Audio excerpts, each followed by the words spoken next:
What's up, guys? Thanks for coming back to another episode. This is episode 4 of Capital Talks. Today we have a special guest for you. It's going to be Elijah. He is a part of our company as well, Capital Ecom. He's operations manager. So Elijah, why don't you explain a little about yourself and how you got started with us? Oh yeah, so basically, I've known Moe for a few years now. We were doing the ATMs when we were doing it back in Miami. And then after a while, we just had this opportunity where we could mash up and do capital e-commerce with the Walmart stores. And it was just a no-brainer, So then I just packed my stuff from Miami and I moved over here. No questions asked. Yeah, I remember when we started the ATM business, and then I moved here to Vegas, and we've been in contact. And he wanted to initially move to, was it Arizona? Yeah. Yeah, he wanted to move to Arizona. I'm like, Why? hey. What was there for you in Arizona? It was just the real estate was great, Okay. taxes, and also a lot of people that were doing like stock trading were going over there. So I wanted to reach out. I had actually gotten the course from Ricky Gutierrez. Yeah. I know you got it too, right? Yeah. Mm-hmm. Yeah, so I told him, I was like, hey, the weather is the same. We have rocks and mountains here. We have cheaper food than Miami, and great people, great business connections.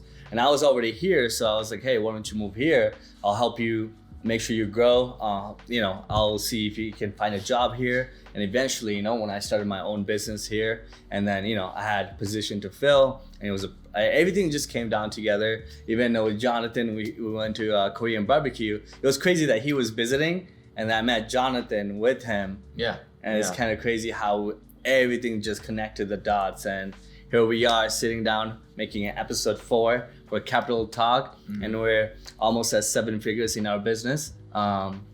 Crazy, man. We even met Big Brain. They're behind the cameras right now. I even met them at a podcast, and saw the guys, what they did with the podcast, and the episode that we did together kind of blew up too. Yeah. It's crazy how we all met and then kind of came together in a full circle. Yeah. And I just kind of wanted to go back to like Elijah. So basically we want to talk about like how literally from what Elijah said, he literally just packed up everything and went, no questions asked. And he just left from Florida right to Vegas, One right? suitcase. Yeah, big suitcase. Yeah. Big suitcase. Yeah. He's just like, I'm just leaving Florida. I'm just going to change my environment and go live with Moe and work with Moe. So Elijah, if you just give a little like insight onto how that feels. Yeah, so it may be a little bit like tricky at first because right now I am pretty young. I'm still 21 years old. So it is trickier for the average person, I would assume. But with everything, like I have to put myself in an uncomfortable situation to succeed or see further success than I normally did, And I was doing good with the ATMs and I was comfortable in Miami, but that's the thing. I don't want to just be comfortable. I want to do better and constantly be growing. So I saw this as an opportunity as why not, And if I'm young, like I could recuperate from this way quicker than the average person, Yeah, exactly. So what I was talking to him initially on the phone, I told him, I was like, anybody that's watching this video, if you're in your early 20s, if I went back, if I could go back to my early 20s, one thing I would have told myself is changing my environment. Maybe even go to a school outside of your state, right? Working in a different environment. Let's say if you do, I grew up in a poor area and, they had poor mentality, right? They had, mentality where like get a 9-to-5 job, go to school and get a degree and hopefully get a job, right? Yeah. As you all know, it's like school is a scam unless you're going for a specific thing that you really love. And sometimes it's not even guaranteed. To be a doctor, you have to go to school for 12 to 15 years. And there's so many steps that you can fail or like not succeed. And, I have friends that are doctors right now. They're not happy. They're depressed. Yeah. They thought everything was going to be good. I thought that my dream job becoming a cop would be amazing, and it wasn't. It was a completely opposite of what I thought. So changing your environment, putting yourself in an uncomfortable situation where you're like, okay, if I don't hustle, if I don't make money, I'm going to be homeless on the street. So that energy builds up in your system where you're like, fuck, I got to do this shit. Yeah. Like I got to make money. I can flip anything, Let me go to like the rich areas on their bulk day trash, pick up something I could sell on OfferUp and Craigslist. That's free money right there, guys. Yeah. The hustle mentality, I guess, like kicks in too when in your uncomfortable zone where you have to provide for yourself just to live. Yeah. You know? Yeah, definitely. Going back to like, I mean, at the end of the day, I don't personally bash on, like, I'm not saying college in general is like everything is a scam and everything, but I mean, if you do want to become a doctor, an engineer, or anything like that, with those high paying degrees, then definitely you have to go to school for that. We definitely don't want people that are doctors that don't have the proper training, right? I mean, you can't just claim that you're a doctor without having the credentials. Exactly. But yeah, going back to that, school, it's like you start off, if you go to school, you're basically start yourself in negative income to get yourself out of, like, you dig yourself a hole in essence, and then you have to be able to get out of that, but you have to get the proper training for that. So that's why here, we're not really, I just want to go back to that because I don't want to say school is a scam. But that hustle mentality does come in until, like, I like what you said about, going to rich area and picking up the bulk waste and then just selling it. Yeah. And then also, like, if you live in a bad area, get a job at, higher end place, like get a job at Starbucks. Maybe you will start meeting like successful people. That's how you can build connection outside of your poor area, And that just goes to like changing your environment, right? Exactly. So same. Yeah. And definitely, like, you go to school, you're just gonna learn. But if you like put yourself in a position where you can meet with different entrepreneurs or different people that you want to be in life, like you increase your chances of doing that, of getting to that level in life, because you put yourself in that situation. Like, for example, Elijah, right? Yeah, like you went to college, right? Mm-hmm. You went to college? I went to college. All right, so we all went to college. I actually dropped out after a few semesters. One of my professors actually told me, I was going to school for business and finance. They had actually told me that if you actually want to do something, like you want to own your own business, you're in the wrong place. Yeah. He said that? Yeah, he's like, you're coming here, you have to work your way up the ladder. Because you know why? He's a professor at business finance, but he doesn't have any money, or he doesn't have a business. Yeah. So he why just is he teaches us teaching? about it. But why is he? That's a scam, right there. Why is he teaching a business that he doesn't even know anything about? He's just teaching. I'm sure like the business finance they're teaching, like, I feel like I went to school and I finished. Okay, I used nothing in my business that I learned. I learned everything in high business? school. You got a degree in business? Of course I took other classes, of course, but like even in criminal justice, we like learned everything in the academy, not in school, not even my bachelor's degree what I learned, So I feel like it is a scam because like people are catching on nowadays. People are like, I don't have to go to school to make money. Exactly. If I like photography, I could learn that from a YouTube course, right? Someone's course, and learn that, not take a $60,000 class a year, like semester. So people are catching on right now. People are like actually like, okay, I can make money on YouTube. I can make money on this, a side hustle. I could I could learn a course, learn a skill, and then boom, go from there. It's just like, I feel like you're right about the doctors being learning about their skills and everything. Yeah. But if you don't really love that job, like, I don't know, like that's what I feel like. So think about this. They'll give you a $100,000 school loan a year, but they won't give you a $20,000 loan from a bank. Exactly. And you're spending a doctor, after they become a doctor, they're getting paid really high, but most of their money is going to that loan. And it's the interest rate. It's such a scam because like, I saw this video. This girl was paying a loan for 10 years, right? 10 years she was paying on a student loan, and she was still at $80,000. Because of the interest. Because of the interest rate. So how is this not a scam? It's like the whole American dream is a scam. If you think about it, you come here, you get a house. Society tells you get a house, high interest rate, right? Scam. Get married, take a loan out, scam.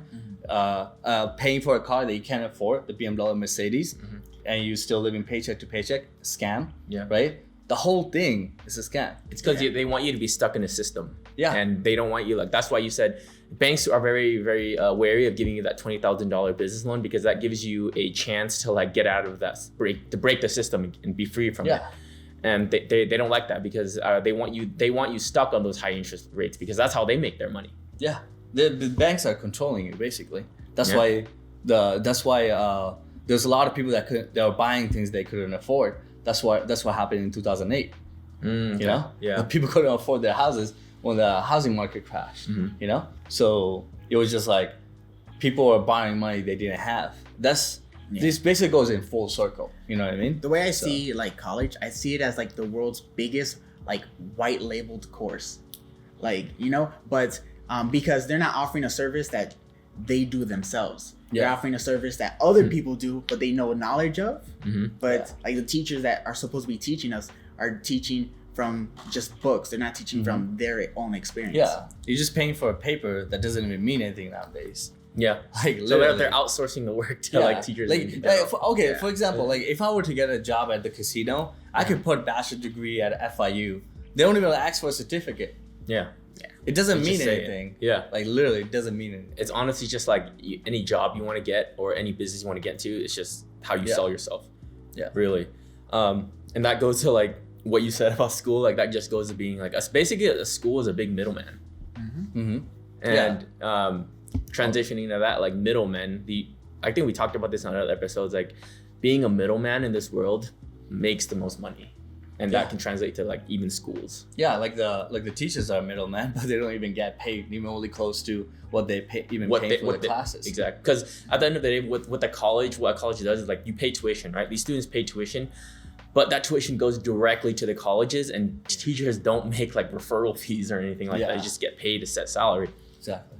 And like everybody's a middleman in this world. To be honest with you, real estate agents, franchises. And think about anything, like even a president of the United States, a middleman, because he can't pass any law without approval of the court, right? So like he has to sell himself to the audience, which is the world and the court, right? To be able to pass a law, right? So that's what happened with Obama. I mean, he was a good person, right? I'm not gonna lie. He was a good president, but all these laws he was trying to pass, he was getting denied left and right. Yeah.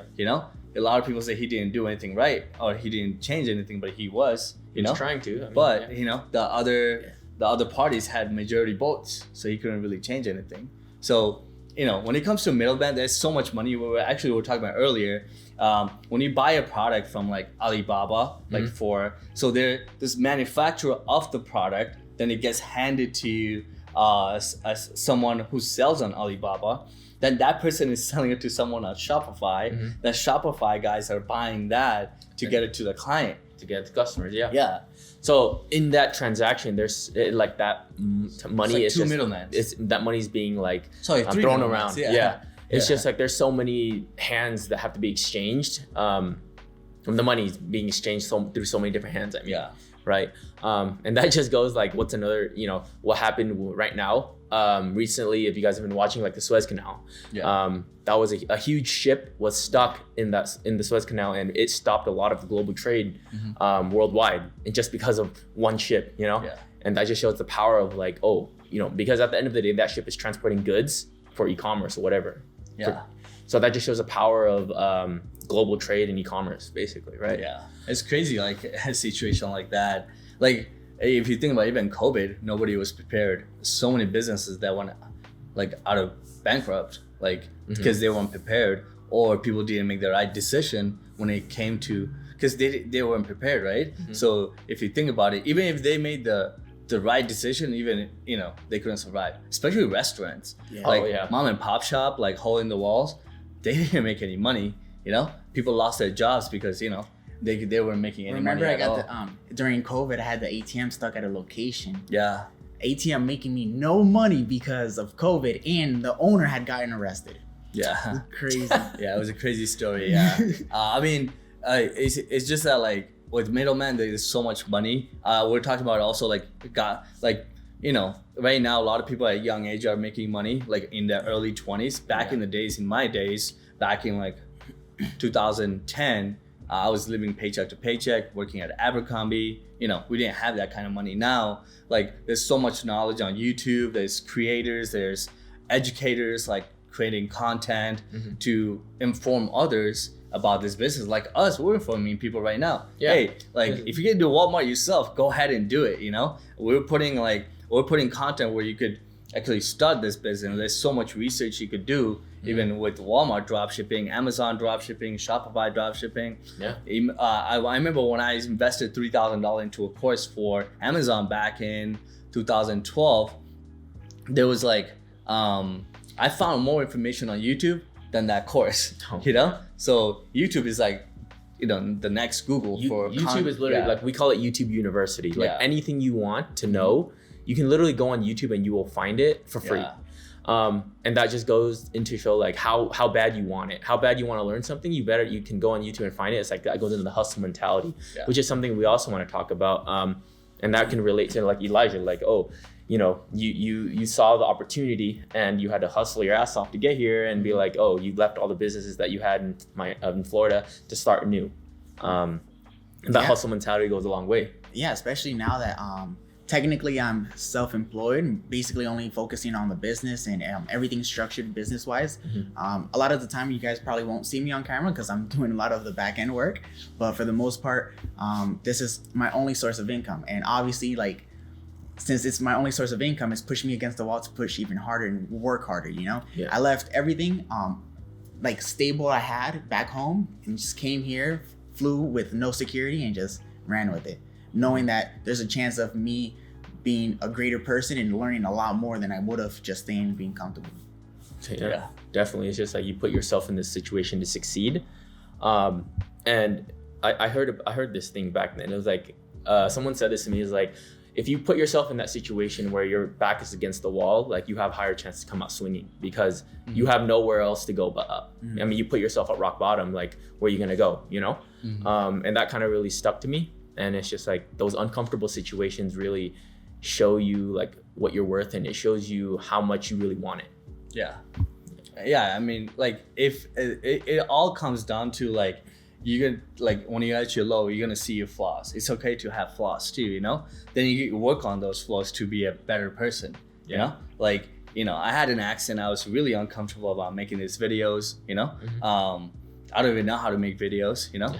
So like, I don't even have a structure when I talk on these videos. So I'm getting better at it at day by day, you know? So it's okay to have flaws, you know? And it's, to be honest with you, it makes you who you are, and people see that. And when people see that, they're like, okay, I have this flaw too. Why am I scared? Why am I not? I should be comfortable with having those flaws and going from there and maybe improving it. Sometimes, guys, like some flaws are permanent. You can't really help it, right? So if you stutter a lot, it's okay. There's other people that's gonna see they stutter. They're like, okay, this guy's doing it. I can do it too. As a mentality I had when I was watching all these YouTubers, I'm like, man, I'm smarter than these people. I'm at like working at Tesla. I'm like watching this video on the iPad. I'm like, man, one day I'm gonna make more money than these guys because I know I'm smarter, right? So having those flaws is okay, guys, right? I mean, at the end of the day, it's like it's the only difference here is like a lot of people can say, hey, I want to start a YouTube channel, or hey, I want to do like what we're doing with Capital Talks, but they don't execute it. It's all just in their mind. They think about it, but they don't take the steps to do it because they're scared that it's not going to look good or it's not going to look 100% perfect. But at the end of the day, it's like nothing can be 100% perfect. Otherwise, there's no growth there. There's no journey. It's just, you just have to show up and do it. Like Nike said it, right? Just do it. Exactly. It doesn't matter. Just do it. There's going to be haters. There's going to be jealous people who didn't make it like you. And they're gonna comment on these videos, you know. You know, like don't let other people bring you down, okay? You know, I had people like that all my life. Cut them off. If you have family members that are negative, reduce your time with them. You can't get rid of them. You can if you want to, just move to another state. But you know, if you're in an unhealthy relationship, you know, get rid of it. Focus on yourself. If you're in your early 20s, if you're in a relationship that affects you a lot, if you're especially in a negative relationship, that drains you, like, you know, either it could be like a significant other or even like relatives, right? Or friends. If you have, they're very negative about what you're doing. Hey, if you're doing something that's negative, they think you won't be successful, that should encourage you more to do more. And you know, when I was selling on Amazon, my brother was like, you never will make money from this, you know? And now I'm driving my dream car every single day. And he told me when I was looking at that car that I would never get that car. So big slap to his face now. But you know, he's still working for my dad, you know?